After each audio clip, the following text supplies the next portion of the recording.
کتاب الطهارت دا کتاب دی په بیان شی د پاکوالي. طهارت په لغت کې نظافت او پاکوالي ته ویل کېږي. په شریعت کې پر دوو قسمو باندې تقسیمیږي. یو پاکوالی د بې اودسیا څخه چې ودې ته طهارت حکمي ویل کېږي. دویم پاکوالی د نجاست څخه ودې ته طهارت حقیقي ویل کېږي. پاکوالی د بې اودسیا څخه هغه په درو شیانو سره حاصلیږي: په اوداسه، په غسل، په تیمامه سره حاصلیږي. البته په تیمامه سره هغه وخت پاکوالی حاصلیږي چې کله اوبه نه وي، د اوبو د نشتون په وخت کې بیا په تیمامه سره پاکي حاصلیږي. او پاکوالی د نجاست حقیقي څخه هغه په درو شیانو سره حاصلیږي: په پاکو اوبو سره، په پاکې خاورې سره، او په کاڼو ډبرو سره پاکوالی حاصلیږي.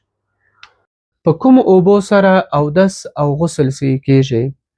هغه اوبه چې پاکوالی ورباندې حاصل کېږي هغه مطلقې اوبه دي.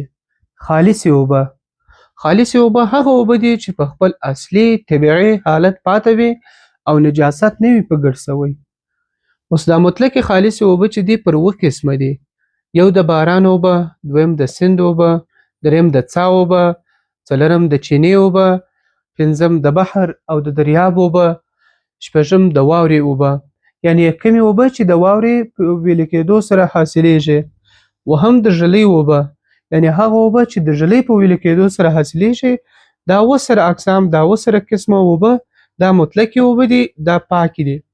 خو شرط یې دا دی چې په دې درې اوصافو کې کوم صفت تغیر نه وي خوړلی، چې یا رنګ، یا خوند، یا بوی.